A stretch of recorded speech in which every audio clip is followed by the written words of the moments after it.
To talk more about this, we have someone very much in the know, my former congressional colleague, now the chairman of the House Veterans Affairs Committee, Florida Republican Jeff Miller. Jeff, it is good to have you back on America's Forum. JD, it's great to be with you, and it's great to talk to somebody who has served on the very committee that I chair.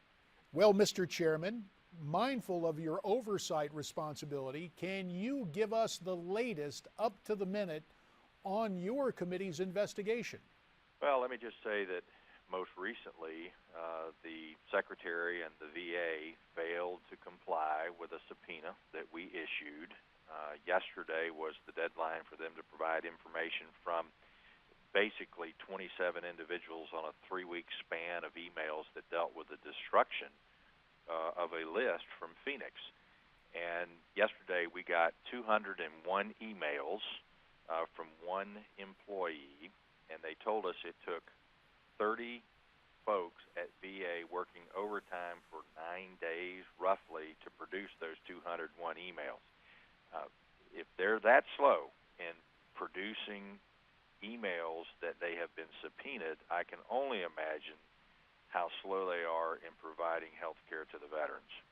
So, Jeff, against that backdrop, is that the reason the committee subpoenaed Secretary Shinseki to appear before you rather than just inviting him to come in? We haven't actually subpoenaed the individual. We subpoenaed records. And the reason we went after the records is because Dr. Lynch, who has oversight responsibilities for the way that health care is administered throughout the country from the central office here in Washington, gave a briefing to what we call the four corners, both chairs and ranking members in the House and the Senate. And during that briefing, he said, hey, there was a misunderstanding. This wasn't a secret list. It was actually an interim list. And, oh, by the way, this interim list had no historic significance, so it's been destroyed. And we asked them, when did you destroy it and what was on the list? And he would not respond. He started backpedaling, and so from that briefing, we took a 100% vote within the committee to issue a subpoena for the folks that we thought would have been in an email exchange in regards to the destruction of the secret list at Phoenix. Well, Mr. Chairman, it looks like your committee and the Senate Veterans Affairs Committee is going to have to subpoena yet again based on reports from the Albuquerque Journal about VA officials in New Mexico, right next door there to Arizona, in the process, according to press accounts, of actively destroying records right now, or at least as of a couple of days ago. Well, and you know, the sad thing is when this all arose, I gave an order to preserve records and asked the Secretary to have his counsel draw up the necessary documents. It took them 8 days to draw up what we call a preservation order. And by their own admission in emails that we have read, they do this all the time as far as preservation orders, and that basically says freeze right where you are. Don't destroy anything. Don't manipulate or change anything. We want a snapshot exactly as it was that day. And I think this goes back to April 9th or 7th was the first hearing that kind of kicked all this stuff off. And, of course, you know, we've asked the Secretary to explain why it took so long, and we got some legal jargon basically say, well, it's got to pass through so many hands. It's like, no, only has to pass through one hand. I asked the Secretary to preserve it. The Secretary should have sent a message out immediately saying cease and desist if there is anything going on. And unfortunately, they are living in their own world, and the President just isn't holding the Department accountable either. If the Secretary won't do it, it's President Obama's responsibility, and he has really been absent out there in this issue. He sends Jay Carney out to spin it, and really, he even mischaracterized what the American Legion said in regards to Petzel's resignation. They're not satisfied with Petzel's resignation.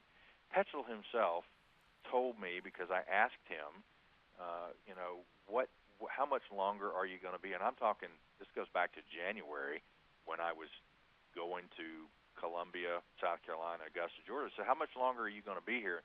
And he told me it was going to be leaving in the spring. Well, they're making out like he was going to be here through the end of the year, and that just isn't so. Dr. Petzel had told me he was leaving this spring.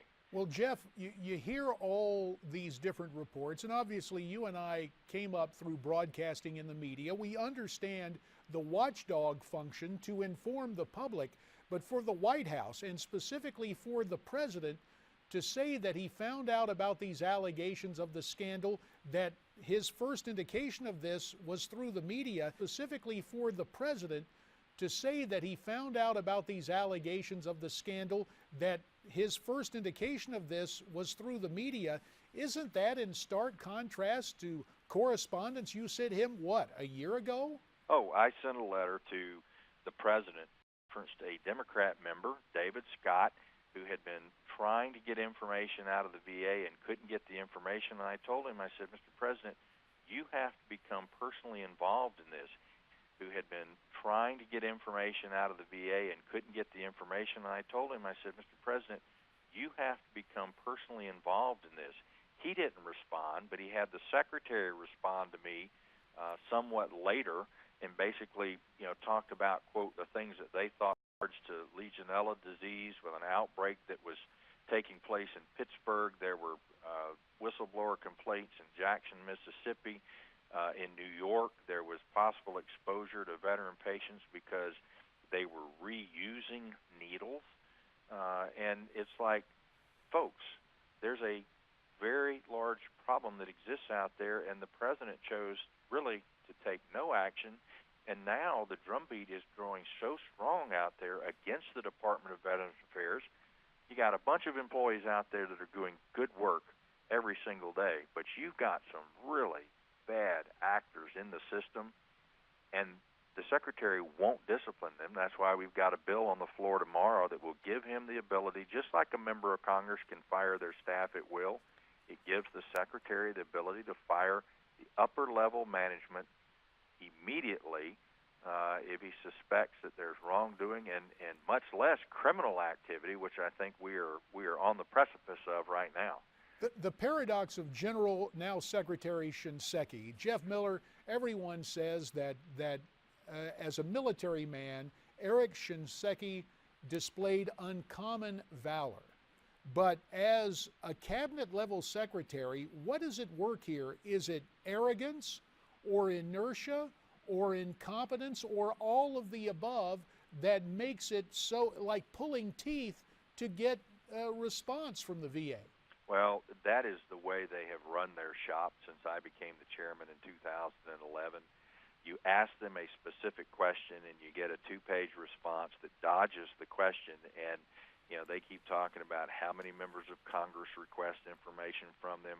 Their Office of Legislative Affairs has just grown exponentially, as has the leadership in the central office and the VISNs, or the integrated networks that supply the health care out there. Where the money has been going is to mid-level management, growth of the bureaucracy, and not into the actual providers.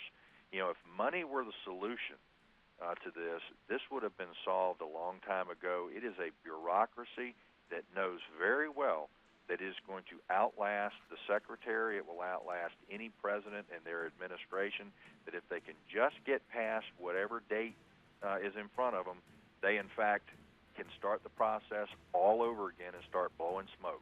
We'll have to leave it right there. Chairman Jeff Miller, we wish you well in your battling of this burgeoning bureaucracy at Veterans Affairs and in your role with oversight as chairman of the House Veterans Affairs Committee. Now, thank you. Your stories about the VA healthcare scandal we want to hear. Tweet me your comments at Newsmax TV, #America's Forum.